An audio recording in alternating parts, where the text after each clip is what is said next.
This Chat with the Experts is brought to you by Angie's List on 93 WIBC. Welcome back to Chat with the Experts, brought to you by Angie's List. We are here today with Judd Haag of Bone Dry Roofing in Indianapolis. We're talking all about your roof, when to repair, when to replace, how to care for it.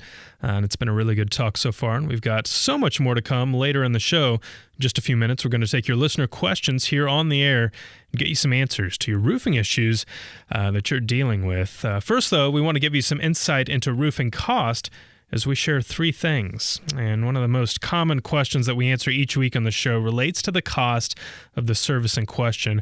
However, very rarely does one quick answer do the job, as there are a lot of different factors that play into the cost that you're going to pay for any service, including a new roof. Tom Moore, one of the writers of our Angie's List newsroom, recently wrote a piece titled, "What is the average cost to replace a roof?" And in this article, Tom breaks down three things that play a big role in overall cost, and we're going to take a quick look here today. First, a roof size is the largest cost factor that's going to be involved, and roofers charge per roofing square, and a 10 by 10 foot area or 100 square feet is considered one roofing square. So for example, if you're working on a roof that's 3,000 square feet, it's broken down into 30 squares, and the more squares on the roof, the higher your final cost is going to be. Second, the pitch of your roof is going to impact the price as well, and some roofs have a high pitch while others have a very low pitch or maybe no pitch at all. So as an example, a roof with a pitch of about a 7 to 12 ratio or higher, where the first number represents the height and the second the length, isn't going to be walkable, and that means that extra safety harnesses and equipment are going to be required. And along with the safety concerns and increased insurance costs to the company, the work is going to progress a little bit slower on a steeper roof, and that's going to affect the overall cost as well. Third, the type of roofing and material you choose matters. We talked about this a little bit earlier in the show. Many highly rated roofing contractors told us that asphalt is the most affordable roofing option, followed by wood, tile, metal, and slate. And materials for a metal roof can cost twice as much as asphalt shingles, where you're looking about as much as 5 times that for slate roofing. However, while asphalt shingles cost a little bit less, they're going to last about 20 years, where tile, metal, and slate may last as many as 50 or more. So that can play a role in your decision-making process as well. So be sure to talk to a roofing pro and discuss the options before making a final decision on the type of roofing material that you're going to choose. A reputable roofing company is going to be able to break down the total cost beforehand so that there won't be any surprises after the work is done. If you want more information on this topic, check out that article and a whole lot more we have at our Solutions Center. Just go to angieslist.com/articles. All right, now it's time for that portion of the show where we take your listener questions and get you some answers. It's our Consumers Ask segment, and each week here on the show, we take questions from Twitter, Facebook, and our online Angie's List Answers forum, and we turn to our guest to get some answers, and today that guest is Judd. Judd, are you ready to help these folks out? Absolutely. All right, well, so normally we take the questions from everywhere I just mentioned. Today we're taking one from In Studio. Our In Studio producer Todd has a question about flashing.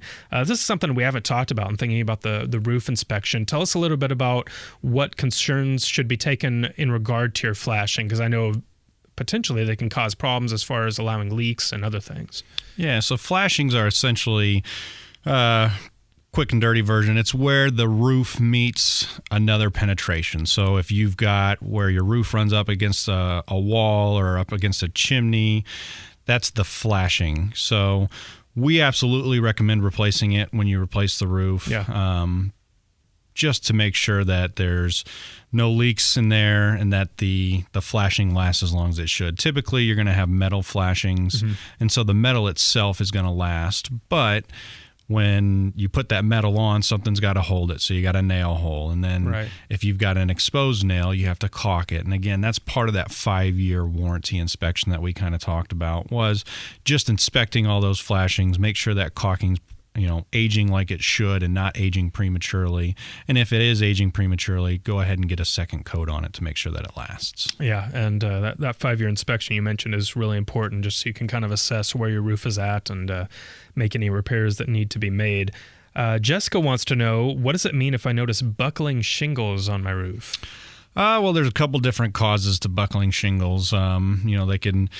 It could be the decking underneath that is actually swelling. There might be some moisture buildup in the attic, and the wood decking is swelling and causing the shingles to actually buckle up. And that kind of goes back to that insulation, ventilation, and just making sure that you have an entire roofing system and not just the shingles. So if you make sure you get that warm, moist air out of the attic, if you don't have any leaks, typically you don't have that problem. But we would definitely recommend an inspection because there are a few different causes that could cause that. Yeah, for sure. We've got a similar question from Val asking about the condition of the shingles. If they're curling up or down on the edges, what could be the problem there? More than likely, again, has something to do with the ventilation. And again, like I said, if you get too much hot air in that attic, it can really just bake those shingles from the underside. There are some shingles out there that were made with organic materials. Most shingles have a fiberglass mat that's saturated in asphalt. There for a while, they tried to go with some organic shingles. The top layers of those just aged prematurely due to the sunlight and the UV rays, and it caused those shingles to curl and start to buckle and eventually fail prematurely. Yeah. So if you do have that, we would definitely recommend getting that inspected. Yeah, no question. Greg wants to know if it's a good idea to ask his roofer about being insured, and something that we haven't talked about today is licensing and insurance. What questions should you be asking your roofer about that? Oh, absolutely. Ask if they have insurance. It's unfortunate, but there are a lot of contractors out there that are not properly insured, and that's one of the main things that can get a homeowner into trouble. If you have somebody up on your roof, we talked about it briefly. The steeper the roof, the more dangerous it is, and unfortunately, if you have somebody up there that were to fall off and they're not insured, unfortunately, you could be liable. And so we definitely recommend making sure that they both have their workers' comp insurance in case one of their workers get injured, as well as their general liability, so that you are not on the hook if something happens.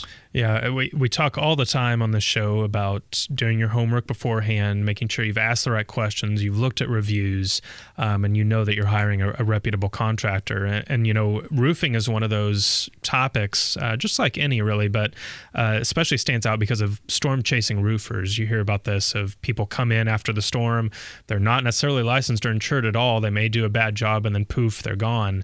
Is that something that you've seen before? Maybe you've had to come in after the fact and fix a job of a faulty roof that was installed. I mean, do we see that around here? We do, unfortunately. It's like you said, they've got the nickname Storm Chaser. Sometimes you call them Chuck in a Truck. They follow the storms, and they come in, they take down payments, and they skip town before they do any work, or maybe they do some work, but it's just really shoddy construction. They cut a lot of corners. They use some really second tier materials that don't last as long.